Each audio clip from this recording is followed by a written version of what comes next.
Hello, and welcome back to the CKI series of podcasts. I am Anthony Buckley. I am the chair of Customs Knowledge Institute, which is a not for profit network of customs professionals focused on training and information. This series of podcasts is intended to address some topical issues and to draw on the experience of people who are expert in the particular area that we are talking about. This morning, we are joined by Brian Staples from Ottawa in Canada, who is the owner of Trade Facilitation Services and operates as a customs consultant. We are also joined by a prominent consultant, Anna Jarzuska, who is the founder of Trade and Borders UK. Anna operates as a consultant in the UK, across Europe, and indeed around the world as the opportunities present, in the same way, indeed, as any of us who are operating as consultants do. Today, we are addressing the concept of deep origin.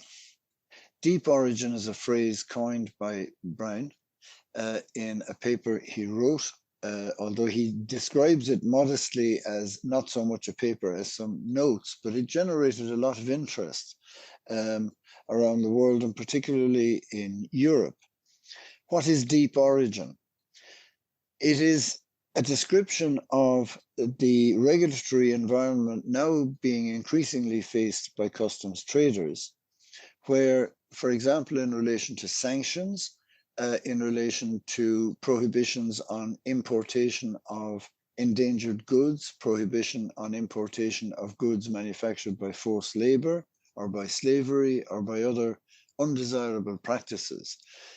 Increasingly, these prohibitions and restrictions on the importation and exportation of certain goods are being backed up by more and more complex regulations. The difference between these regulations and normal customs law, or traditional customs law, if you wish, is that there is what in Europe we call an obligation of result. And in Canada, Brian tells me the equivalent phrase would be reason to believe. The idea here is that if an exporter sends goods out of the customs territory, and those goods are then found in a territory where there is a prohibition in place, such as, for example, goods traveling from Europe into Russia, there is a presumption in the regulation that the exporter should have known the ultimate destination of the goods. Likewise, with importation, for example, with forced labor, there is a presumption that the importer of goods must know whether at any point in the production process a prohibited activity was part of that process. An example of this is the Uyghur region in China, where there is now a prohibition on importation of goods that involve forced labor. And forced labor is deemed to be occurring in the Uyghur region of China. The difficulty is the products from that region may enter into a very complex supply chain and manufacturing process, so that the importer who buys the finished product may have no obvious way of identifying that there was a forced labor component. Nevertheless, the regulation requires the importer to be so aware. So this takes the obligation of the importer and exporter well beyond the traditional obligation of ensuring that your transaction is in accordance with customs law, and places an obligation on them to know the entirety of the supply chain involved in an import or an export. This gives rise to Brian's idea that this concept of deep origin. It's not enough to know where your product originates. You must know where the components of the product originated, and indeed what processes went into making those components. So it's a new concept of origin and a new obligation on traders. This morning, we're going to briefly explore what that means for importers and exporters, and whether there are any steps they can take to safeguard themselves against a presumption of guilt, as it were, in relation to transgression of sanctions or other regulations. So I suppose the first question then is my interpretation correct? Is the effect of this new movement to transfer the burden of proof from the prosecution to the accused, as it were? In other words, do we need to prove innocence in order to avoid uncertainty in the face of these regulations? I wonder, Brian, would you like to comment on that? Yeah, thank you, Tony, and thank you for the introduction, and good morning, Anna and everybody. Yeah, where to start? I think the problem it's quite clearly in certain pieces of legislation, and my comments are going to be necessarily sort of North American centric. Sure. And being a good Canadian, they might be American centric as well. But the point is that in the Uyghur Forced Labor Prevention Act, the UFPLA, there is already a negative presumption, the presumption that the goods are made with, let's say, Uyghur cotton in terms of forced labor, and you have to overcome that presumption. So it is a sort of a massive change in the whole approach. So of course, it goes without saying that these things like deforestation, forced labor, sanctions, all these unsavory, bad activities, which economists, and I'm not an economist, call negative externalities. No one is for these. It's just that the way the regulatory regulators are moving are towards this putting the onus to prevent this at time of import into a country. And in many cases, in the case of the United States and Canada, with this recent forced labor legislation, which includes, by the way, child labor, which is, I think, the only country that has prohibitions against child labor. It involves the monitoring by customs authorities. And I think this is the problem. The problem is not a customs problem. And yet they're being obligated with, they're already stretched. The customs authorities tend to be over mandated and underfunded. And they're not really supply chain people, it's not their job. They're looking at things at time of entry. So it's sort of like we all agree that, who is for forced labor or slavery or child labor, but the remedy is proving to be, I would say, off the mark a bit. The intention is right. And as you mentioned, the reason for this is that the information that is required at time of entry, so I'm using the import model more than the export sanction model, is that it's very difficult in most cases, if not impossible, to have that complete supply chain picture. Yes. In fact, I'm often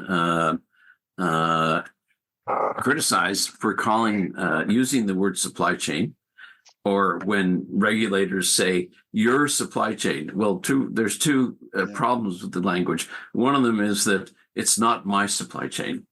If I give a purchase order to Hong Kong to make me some T-shirts, there could be 20 actors beyond that. So I don't own it. It's put together for me in a sort of organic fashion. So there's no ownership. It's not my supply chain, and it's not a supply chain because that sort of implies a certain linearity, which doesn't exist in reality. And so I have to call it the supply network. And so even if you're a large enterprise, I would suggest that it's nearly impossible to know your supply chain or to know the supply network. because it goes to beyond first, second tier, third tier, and it changes dynamically. Of course. So if And of course, your supplier may change his or her supplier, and then your knowledge is redundant or outdated. Yeah, exactly. So it's an inherently hugely complex, undertakings, global supply chains, and yet you're asked to know it. And I'm saying in most cases it's probably near to impossible. If you did have all the computing power in the world, you could possibly come up with it, but it might change 10 seconds later. That's right. And that's where I use the analogy of, I've heard the analogy of, you could maybe track every car in the track of London, England, but that would be a snapshot, and it would change within the next few minutes. So I know, but there is, I'm afraid, and I think you'd agree, the new religion is big data. And many regulators believe that if you have enough data, you will know everything and you can control everything. Oh, how foolish. I wonder, Anna, could I ask you, in your work, do you see any effects of this shift in regulation yet, or what effects would you anticipate for your clients? Yeah, thanks for that. Good morning, everyone. Thank you for having me. I'll start by saying that I really like this term deep origin. It's something that we've been missing, this terminology. And in a way, this is kind of part of a conversation that we've been having in the EU for a while, as we've seen this kind of increasing non-fiscal elements to customs clearance and customs in general. And you mentioned, Tony, the kind of new policy measures around environmental, social, and governance policies. And we do have quite a lot of these new policy measures in the EU, thinking here about sustainability reporting, deforestation, which is coming up, and of course CBAM, which I'll come back to in a second. Yeah, it's huge. Yeah. It's huge, and it's kind of it's here, it's now. But yeah, I find it quite interesting because all these measures are not customs measures, but they use customs language because that's the language used at the border. And then, how do you translate these measures into customs language? How do you combine the two? And CBAM for me is a fantastic case study here. I'm currently working with CBAM, a startup in the UK, and we're working with some clients, preparing them for the first report. And as we kind of, I find it fascinating when talking to people who understand carbon accounting, which I do not understand, but I know customs. So it's a fascinating kind of case when you try to explain two worlds to each other, and all of a sudden you realize that these policy measures will require a lot of additional work by both traders, customs brokers, and everyone else in the supply chain, as Brian mentioned. If these things are calculated or tracked or measured on completely different units and in completely different way. And that is, provided that we have all the information, as Brian mentioned, and the fact that how do you make your suppliers in other countries care about EU regulation?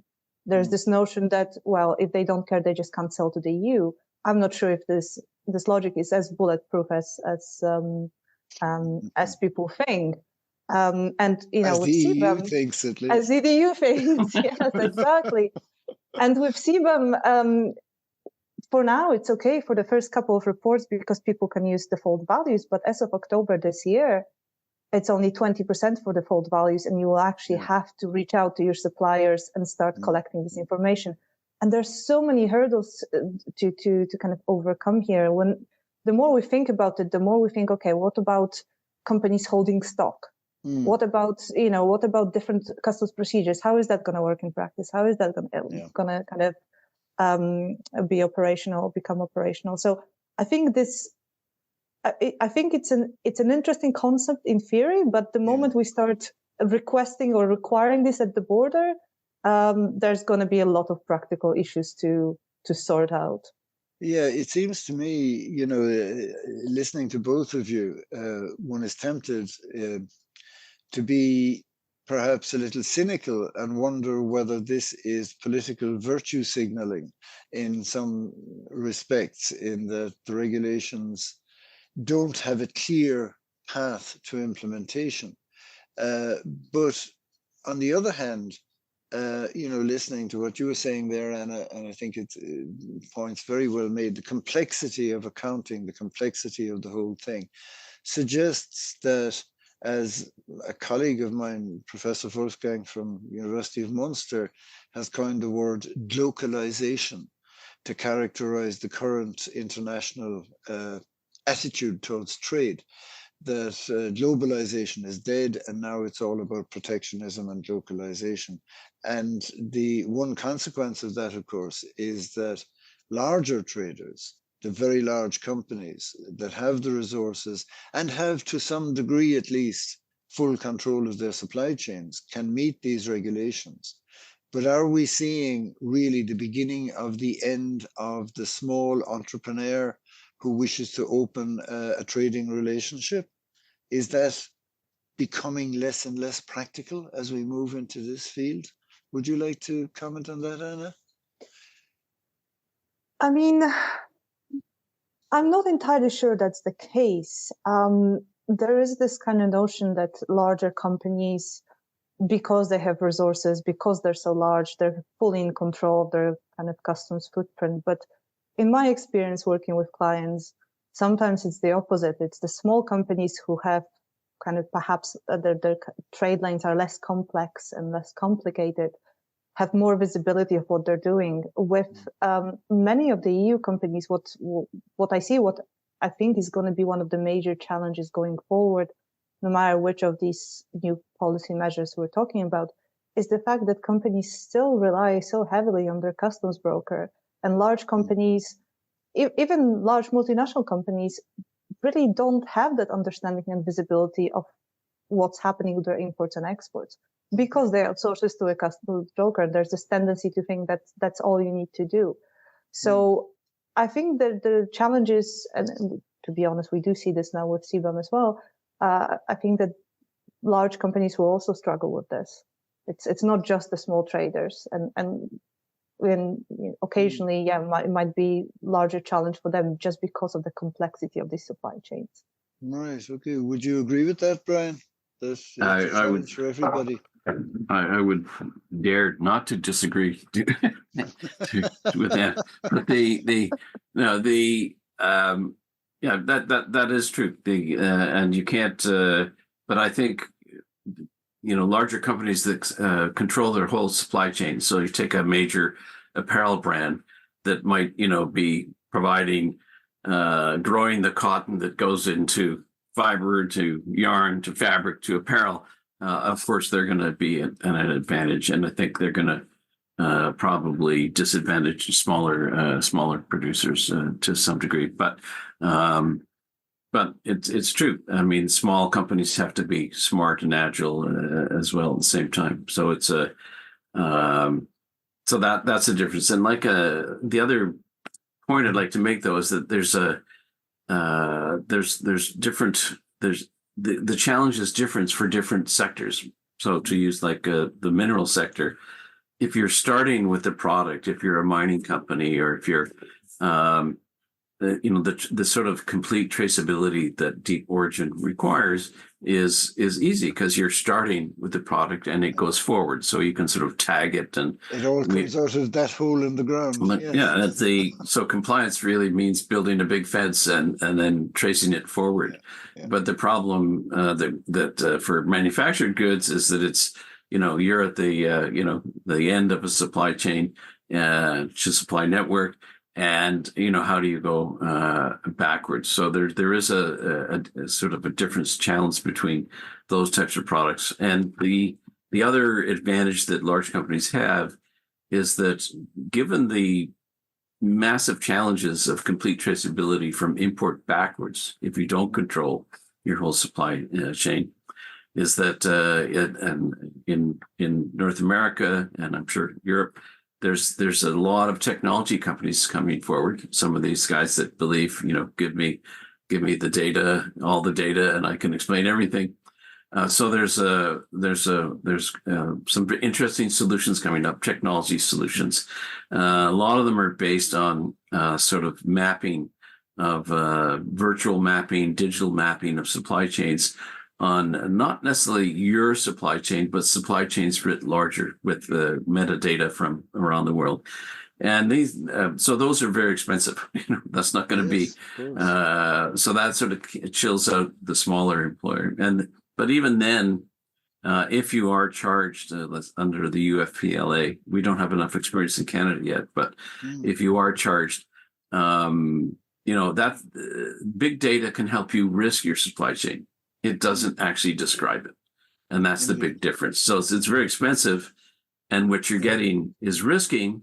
And risking is good, because you are at risk as the importer. But but when push comes to shove, and someone says you had a shipment of T-shirts from Vietnam, I want you to trace this back to fiber. The technology is not going to do that for you. It's going to just be slogging, maybe like with Anna, with the SBAMs. You just have to sort of roll up your sleeves and start going through the whole process.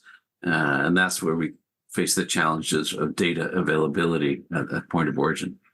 I had, when I worked as in the Irish Revenue and Customs Authority, I had some years' experience of the development of a computerized risk rating system. And what we found with it was that it's a kind of signaling system. It can signal questions, but it's extremely difficult, if not impossible, to refine any data system or any statistical analysis to accurately reflect the infinite variety of human activity. So you always need to look more closely at the indicated risk.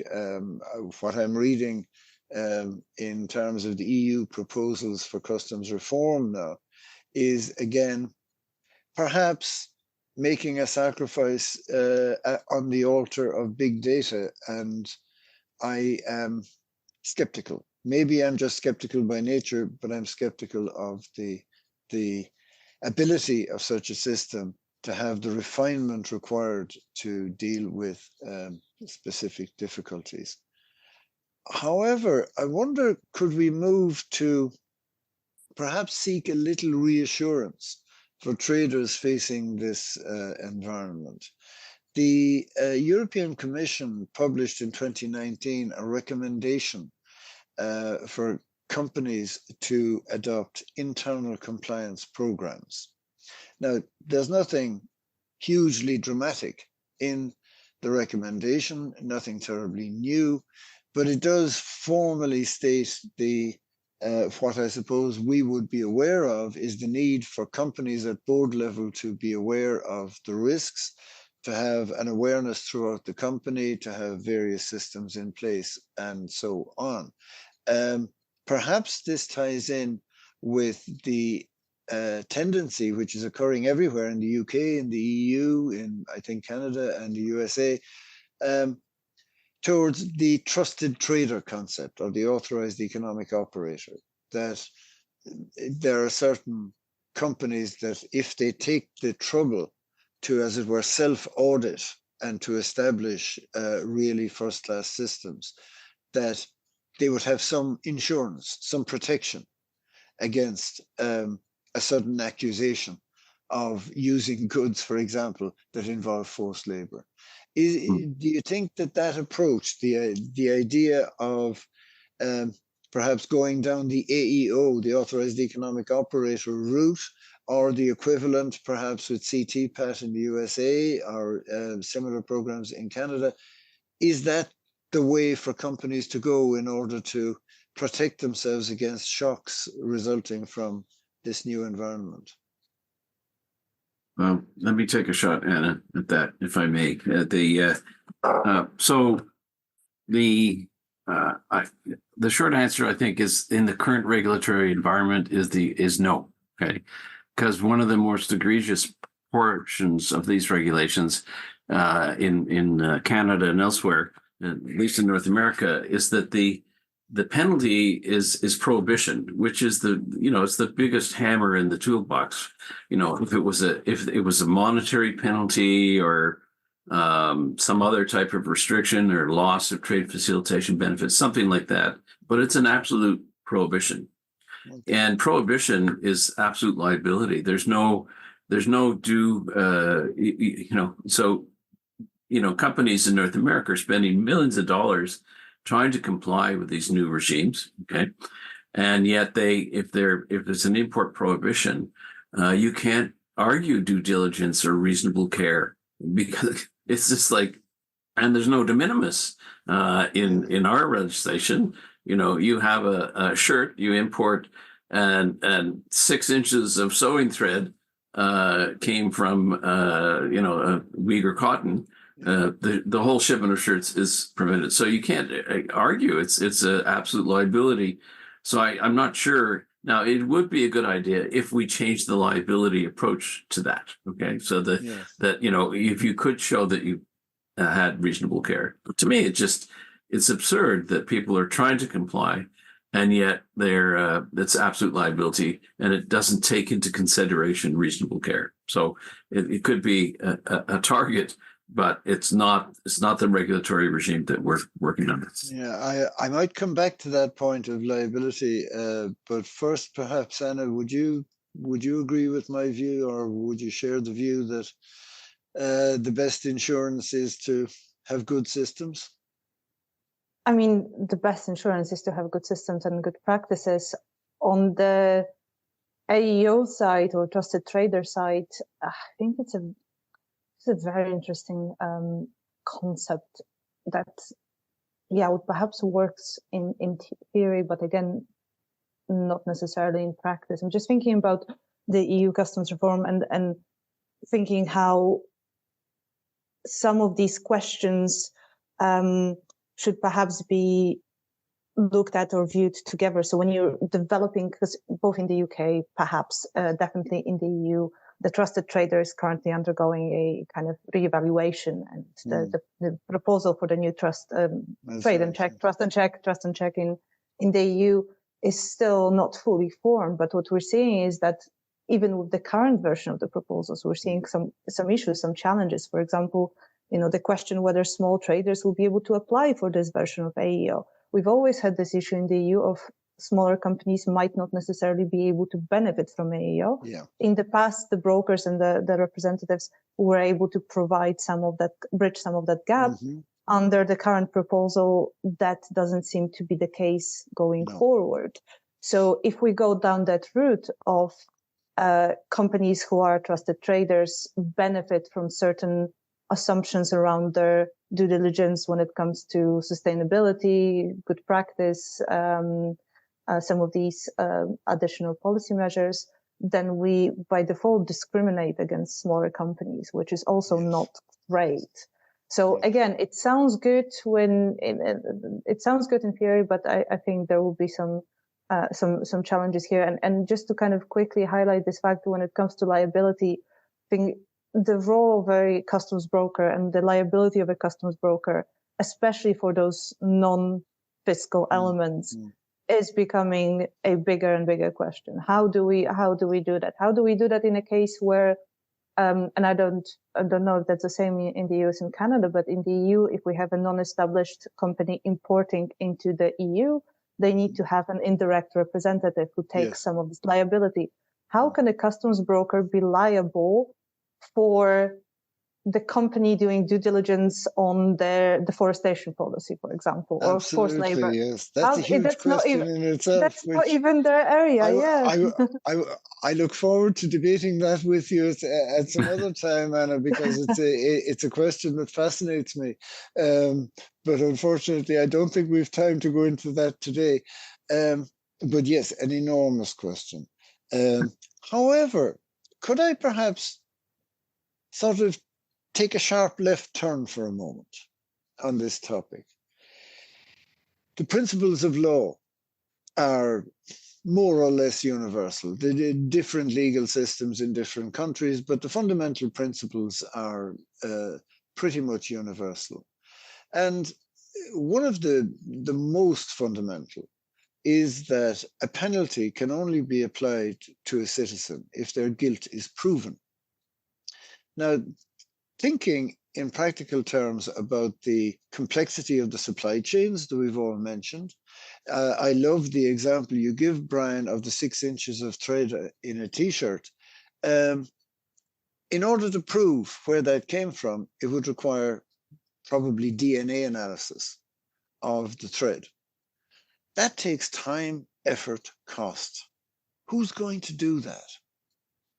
I know from my own experience, as I say, as a practicing customs official, that even with counterfeit goods, quite often when the counterfeit goods arrive, customs will stop them. But then the procedure is customs must contact the owner of the intellectual property rights and have them say whether or not this product is theirs. Quite often, the owner of the intellectual property rights doesn't think it's worthwhile to put in the effort, you know, and then customs, the regulations against counterfeit goods, which are very strong, and the penalties for importing counterfeit goods are very severe, but they're kind of a dead letter in many cases. And I wonder whether with these regulations, beyond, as it were, surface compliance, where, you know, it's routine now to go into a shop and you get a paper bag and it is stamped with this big logo saying fully recyclable and totally sustainable. And we have in Ireland, which I rather enjoy, advertisements for energy companies saying this is 100% sustainable energy. And I'm going, yeah, but 20% of it is from coal. Anyway, but the statement is there. And I wonder whether we're not simply entering into a situation where it's convenient, people will say, you know, every effort has been made. You remember in the UK, I'm sure, Anna, the Body Shop chain some years ago, yes, made a big deal of ensuring, insofar as they could, that all of their products were eco-friendly.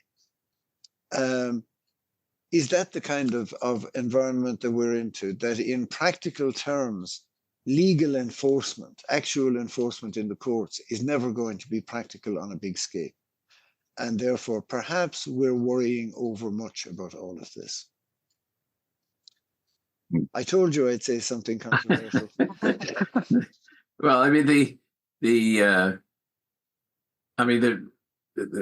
some guy said the other day something to the effect, gee, I thought the principles of natural justice applied to our domestic trade laws. And they don't seem to in some cases, because you are guilty until proven innocent, and you have a rebuttable presumption that you're importing bad stuff, all that good stuff. So I think it might there are some people that are genuinely concerned about these issues, as opposed to maybe virtue signaling politicians. And they're worried that this overstepping at the boundary, at the border, of imposing penalties and absolute prohibitions and absolute liability, it will eventually be challenged in the courts, and it could end up eviscerating the sort of the whole system, which would put back their causes, quite a bit. These would be NGOs and stuff like that, so that understand supply chains. So yeah, it is. I think it would be good if it blew over, in the sense that the management of the issues were not managed exclusively by border authorities.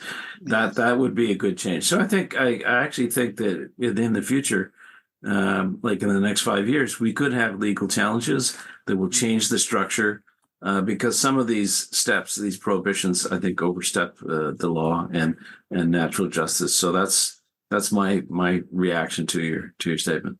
Okay, what do you think, Anna? Yeah, I mean, these questions are probably, or these issues are not fully worked out yet for a number of these areas. I think that's definitely something that the Commission needs to address, something as simple as the burden of proof. I'm just thinking, if the trader cannot demonstrate that they're innocent, how will the commission be able to demonstrate that they're guilty? In other words, if the trader cannot get enough information, how will the commission be able to get that information from a faraway country and supplier somewhere in obscure lands? It's an interesting one, because if I may intervene, sorry, the traditional line with customs is that your customs declaration is an application for a procedure, and the penalty if you'd fail to provide the necessary proof is that the procedure is denied. So it's not a penalty as such, it's simply a refusal of an application.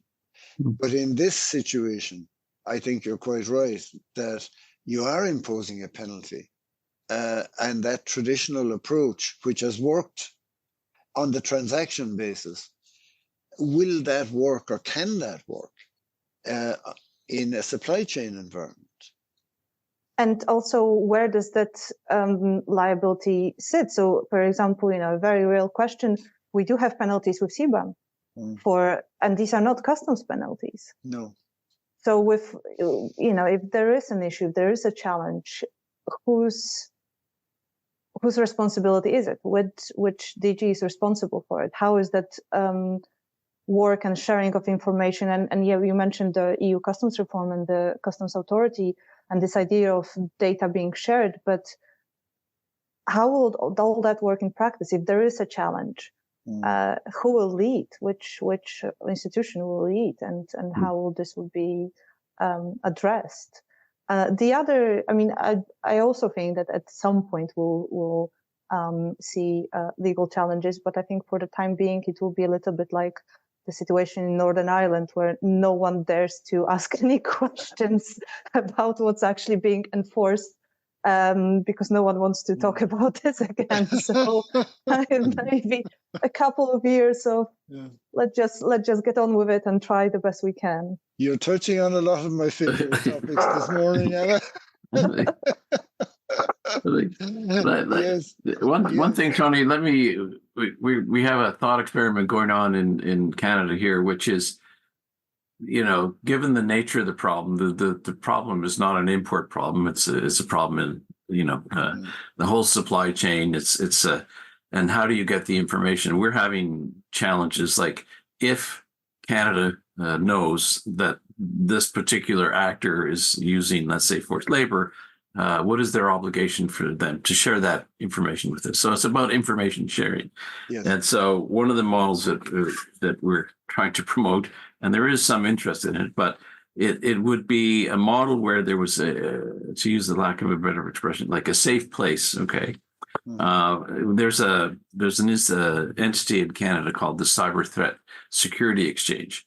So, large multinationals don't want to share publicly that they've been hacked, let's say, okay, or how they've been hacked or what has been hacked. So there is this entity where you can go and supply information about cyber threats and say, this happened to us last week. And so everyone who's a member of that, which includes the private sector and the public sector, everyone that's a member of that can say, oh, geez, we better, change this email protocol or this or that. So it's about incentivizing the sharing of information about bad things or bad actors. Okay, yeah. So we've sort of transformed that Cyber Threat Security Exchange entity to the forced labor. So, that in the absence of maybe a place that's even free from prohibition, free from absolute liability, where governments, private sector actors can say, I dealt with this guy and we did a DNA test, and the fact, the cotton did seem to come from there. So be careful of company ABC. So that's because otherwise, really, from the point of view, what's the incentive for someone if they find out that there is forced labor in their product? Absolutely. Maybe to ship it to another country. How does absolute liability encourage compliance? I don't think it does. So are there mechanisms that we could create that would allow the sharing of information by public actors and private actors without absolute liability. And I think that would get to the real issue of slavery and so on. Absolutely. That sounds like a fantastic idea, Brian, and I wish you every success with it. And insofar as the CKI and other organizations that we have contact with in Europe are concerned, I know that we'd all be interested in collaborating with you if we can, in some constructive way, in developing that kind of information exchange. Indeed, it does sound like a really practical and effective solution. Now that might be the kiss of death to it, but let me advocate for a second, okay? If I make, it just I know Anna and is working in Vietnam. I've done a lot of work in Vietnam and Asia, and we got to flip the script a bit. What about the people in around the world, in developed or developing countries, that are facing these data onslaughts, okay, for these non-fiscal elements that Anna was mentioning.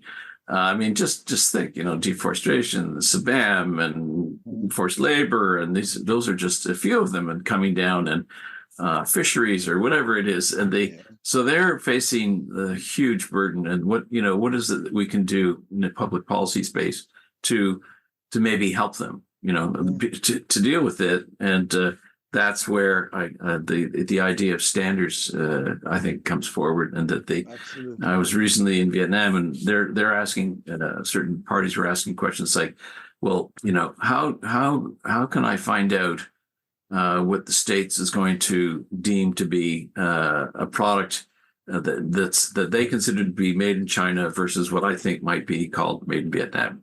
So what set of rules or PSRs or products can I follow? And it's like, there aren't any. Okay, that is the absolute discretion of the United States, the country of import. And they're like, and we were at I guess it was 2019. There was an illegal transshipment conference in Vietnam, and the American authorities said something that struck me, which was, don't try to determine the Chinese origin. That's all that's all in the country of import. Yeah. But you just tell me how you made that product. Okay. So so if you had, and this is a bit of my I'm advocating, and if we had something that approached, even on a sectoral basis, a sort of standardized bill of material for products as close as possible to the origin, so if you were a small manufacturer in the developing country, you would fill this out, and so you could tell where the cotton came from, or where the chemicals came from. That then you could overlay any one of these non-fiscal regimes on top of the standardized bill of material. So that's I think we have to also think of, there's huge burdens and liabilities on our clients, frankly, but what about what's happening in the supply chain? That we need some standardization, and I think it might start with the bill of materials. Great, that's a fantastic idea, Brian, and very constructive.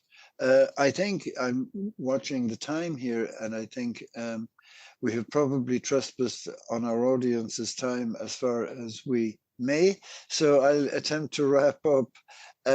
It seems to me, from what you both say, that this is still very much an environment in the process of development, and that it requires the development of practical implementation strategies, and it also requires some monitoring of just what the implementation experience of businesses is, after which there will be responses, and undoubtedly there will be some refinement and perhaps better focusing of some of the regulations.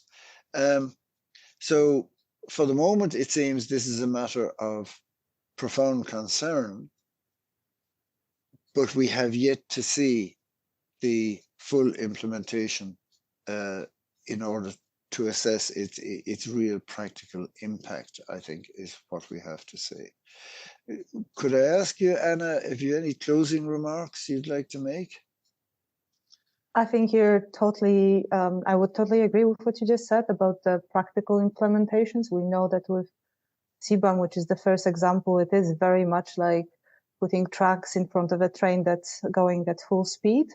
And with regards to what Brian said about incentives for people in non-EU countries that are required to provide all this data, I think I'll be very interested to see some studies in a couple of years on how these policy measures impacted trade volumes, and Yes. whether there's actually an incentive for these countries to continue exporting to some of these markets if the requirement for data and compliance is so great. So I think that's going to be a very important lesson for the EU, perhaps also for the US, to see whether that works as they expected or not. So. Absolutely. Thank you, Anna. Brian, would you like to make a valedictory comment? No, I agree with everything that you're saying, and it's these are, you know, massive challenges for traders, importers, and their advisors, and you know, I think a deep origin is just another phrase for wicked problems, you know. And if you're an origin geek like Anna and I, if we're geeks or zealots, these are we get to work in something that we really like and are interested in, and that's also very important for practical traders. Great. Thank you both very much. It's been a fascinating discussion, and I hope our audience enjoys it. And I look forward to talking to you both again in the future. I think we have lots of areas of common interest, so we will indeed speak again. Thank you so much, Tony. Thank you, Anna. Thank you. Take care. Bye. Bye. Bye.